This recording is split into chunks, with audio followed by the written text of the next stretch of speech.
नमस्कार, मी प्रतीक्षा. DNA मराठीमध्ये आपलं स्वागत. बघा कोणीतरी दलित पाटील यांना अटक केल्यानंतर अनेक जे नवनवीन पुढे येत आहे त्याच्यामध्ये पाहिलं झालं तर देवेंद्र फडणवीस देखील सांगितलंय की ते आता बोलतायत त्या बोलण्यानं सगळं तोंड बंद होतील कारण गृहमंत्री फडणवीस इशारा कारण अनेक संबंध येतात बाहेर येतील दलित पाटील सोलापूर, नाशिक,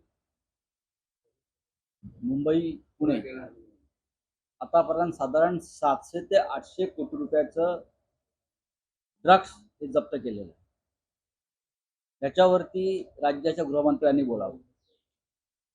ललित पाटील हा एक मोहरा आहे, बरं का? आणि ह्या ललित पाटील प्रकरणाचा वापर किंवा गैरवापर राज्याचे गृहमंत्री राजकारणासाठी करतायत. हे अत्यंत दुर्दैव आहे. उद्या 20 तारीख नाशिकला शिवसेनेचा मोर्चा आहे ड्रग्स विरुद्ध. संपूर्ण नाशिक ड्रग्सच्या विळख्यात आहे. नाशिक सारखं शहर जे तीर्थक्षेत्र आहे, जे एक सांस्कृतिक शहर आहे, ज्या नाशिकमध्ये वीर सावरकरांपासून कुसुमाग्रजापर्यंत महान लोक जन्माला आले, ते संपूर्ण नाशिक त्र्यंबकेश्वर पर्यंत हे ड्रग्सच्या विळख्यात आहे. 2 मोठे कारखाने ड्रग्सचे हे नाशिकमध्ये उद्ध्वस्त करण्यात आले. कोट्यावधी रुपयाचं ड्रग्स तिथून अख्ख्या महाराष्ट्रात आणि बाहेर गेलं. महाराष्ट्रात येणारं ड्रग्स हे गुजरातमधून येतं. हे देवेंद्रजी फडणवीस यांना माहीत आहे का? आतापर्यंत किमान 1.5 लाख कोटीचं ड्रग्स गेल्या वर्षभरामध्ये गुजरातला पकडलं. जे पकडलं गेलं नाही ते महाराष्ट्रात पाठवलं जात आहे आणि महाराष्ट्राचा उडता पंजाब करून महाराष्ट्र नशेच्या आहारी टाकायचं. महाराष्ट्र बदनाम करायचा, महाराष्ट्राची तरुण पिढी उद्ध्वस्त करायची, अशा प्रकारचे कारस्थान चालू आहे. हे जर देवेंद्र फडणवीस यांना माहीत नसेल तर त्यांनी खुशाल या विषयाचं राजकारण करत बसावं आणि महाराष्ट्राला खड्ड्यात जाताना पाहावं. काय सांगता मला तुम्ही? हा पाटील, तो पाटील, तो पाटील. आपण गृहमंत्री आहात ना? गृहमंत्र्याच्या प्रतिष्ठेला शोभेल असं वागा आणि बोला, असे मी त्यांना हात जोडून विनंती आहे. उद्या नाशिकचा मोर्चा हा इशारा मोर्चा. कॉलेजचे विद्यार्थी, शिक्षक, शाळकरी विद्यार्थी, शिक्षक, सामान्य जनता उद्या नाशिकच्या मोर्चामध्ये सहभागी होईल. कारण नाशिक पासून संपूर्ण तो जो परिसर आहे, जिल्हा, त्र्यंबकेश्वर, तीर्थस्थानं ही ड्रग्सच्या विळख्यात सापडलेली आहे. आणि ललित पाटीलचं नाशिक कनेक्शन आपल्याला माहिती आहे. नाना पटोले असतील, अन्य काही प्रमुख नेते असतील, त्यांनी 2 कॅबिनेट मंत्र्यांचा संदर्भ दिलेला, आरोप केलेले आहे की 2 मंत्री या सगळ्या प्रकरणामध्ये आहेत. मिस्टर फडणवीस यांनी त्यांची चौकशी करावी, त्याच्यावर बोलावं. त्यासाठी एखादा चौकशी आयोग नेमावा. 2 मंत्र्यांचे राजीनामे घ्यावेत, हिम्मत असेल तर म्हणतोय मी. अगर आप पे हिम्मत है तो 2 मंत्री का इस्तीफा लीजिए आप, इसके ऊपर आरोप हो गया है. करताय का? आम्हाला का तुम्ही सांगता धमक्या देताय? आम्हाला धमक्या देऊ नका. आम्हाला धमक्या देऊन काही उपयोग नाही. तुम्ही आम्हाला फार तर काय करा, खोटी प्रकरणं परत टाकाल ना आमच्यावर, खोटे गुन्हे दाखल कराल. 2024 ची बॉर्डर लाईन लक्षात ठेवा काय होत आहे. 2024ला तुम्ही आहात आणि आम्ही आहात. आतापर्यंत आम्ही कधी सुडाने वागलो नाही. राजकारण हे सुडाचा कारखाना नाही. पण ज्या पद्धतीनं तुम्ही वागताय, लक्षात घ्या, तुम्हाला सुद्धा कुटुंब आहेत, तुम्हाला सुद्धा मुलं बाळा आहेत, तुम्हाला सुद्धा मित्रपरिवार आहे, तुमचे सुद्धा व्यवहार आणि व्यापार आहेत, तुमच्या सुद्धा चोऱ्या माऱ्या या उघड झालेल्या आहेत सगळ्या. आज सत्ता आहे म्हणून तुम्ही दाबताय. या ड्रग्स प्रकरणाच्या मुळाशी जाऊन गृहमंत्र्यांनी सत्य शोधून काढलं पाहिजे. हो बाबा, त्याच्यावरती बोलावं ना गृहमंत्र्यांनी. टाळच्या पिढ्या कशा बाजूत बसल्यात नरेंद्र मोदींसारख्या? बोलावं ना त्याच्यावरती. एक ड्रग्स माफिया सांगतो पोलिसांच्या ताब्यात असताना की मला पळवून नेण्यात आलं, येरवडामधून त्याला बाहेर काढलं, 9 महिने ससून इस्पितळात त्याची खात्री केली, पावणा सरकारी म्हणून राहिला, मग मंत्र्यांच्या आदेशानं त्याची तिकडे पूर्ण व्यवस्था झाली, त्याला पळवून नेण्यात आलं. हे स्वतः तो माफिया सांगतो. काय सांगताय तुम्ही? देवेंद्र फडणवीस यांचे डोकं ठिकाणावर आहे का गृहमंत्री म्हणून? काय त्यांनाही नैराश्यानं ग्रासलाय. सिर्फ इजराइल के मुद्दे पे जब से पवार साहब ने अपना बयान रखा है, दो बड़े बयान सामने आए हैं।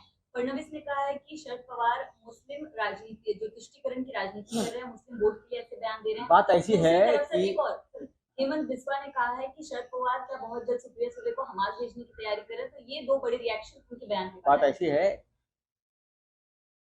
विश्व में क्या चल रहा है उनसे ये लोग वाकिफ नहीं है।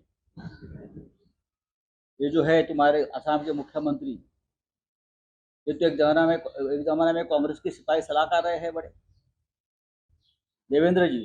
भाई देवेंद्र जी, किसको हमास में भेजना है और किसको अलकायदा में भेजना आप तय नहीं करें। पहले देश को बचाइए। बात ऐसी है कि अटल बिहारी वाजपेयी की भूमिका उस बारे में क्या थी, ये पहले समझ लीजिए। विश्व के नेता, विश्व गुरु नरेंद्र मोदी जी को आपने बनाया है, लेकिन इंदिरा गांधी से पंडित नेहरू से लेकर अटल बिहारी वाजपेयी तक इजराइल और पैलेस्टाइन के संघर्ष में एक भूमिका हमारी देश की रही है। वो एक बार समझ लीजिए। सरकारें बदली फिर भी भूमिका नहीं बदली। आप इजराइल के साथ इसलिए है कि आपको ईवीएम मशीन टेम्पर करने का टेक्नोलॉजी आपको इजराइल से मिला है, पेगासस आपको इजराइल से मिला है, और ऐसी बहुत सी बातें आपको इजराइल से मिली हैं, इसलिए आप ये कर रहे हैं।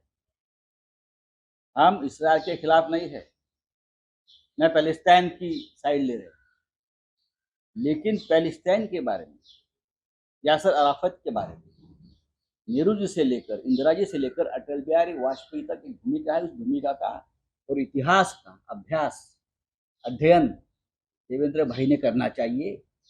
वो असम के मुख्यमंत्री तो पगला गए हैं, उनके ऊपर बात करना भी अब लगता है कि ये अच्छा नहीं है। कुछ भी बकते हैं, कुछ भी बोलते हैं। देश को समझ लीजिए और इतिहास को समझ लीजिए। एक जमाने में अपने कांग्रेस का नमक खाया है, ये भूलो मत। जिस तरह से गाजा में अस्पताल पर हमला हुआ है और जो बाइडेन वहां से देख रहा है बैठकर तेल अवीव से, ये कौन सी मानवता है।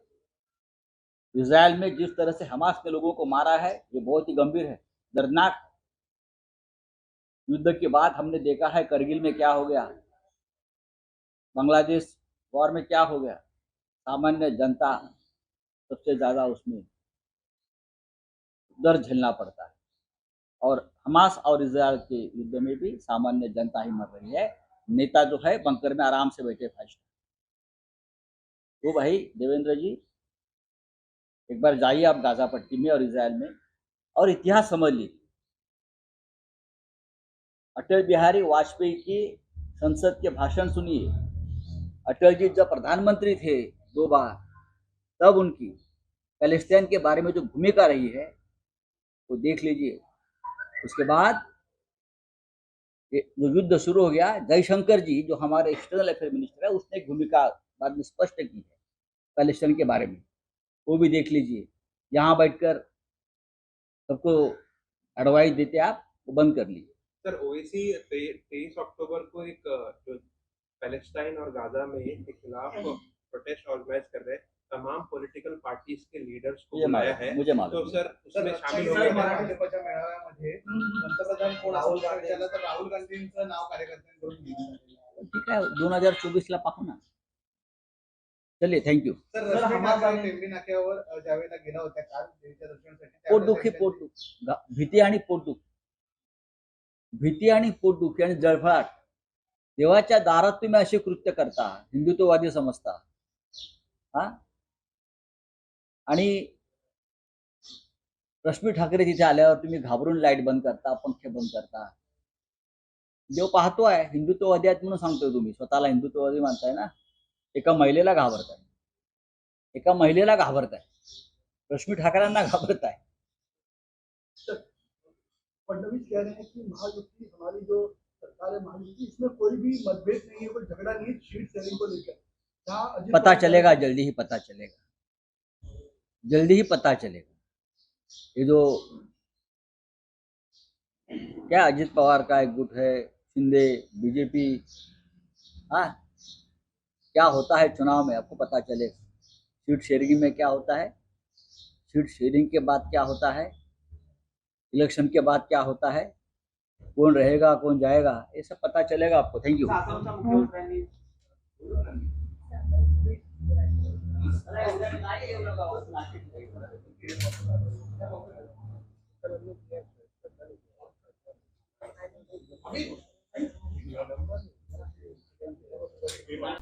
आमच्या बातम्या पाहण्यासाठी आणि अपडेट राहण्यासाठी आमचं चॅनल DNA मराठीला लाईक करा आणि सबस्क्राईब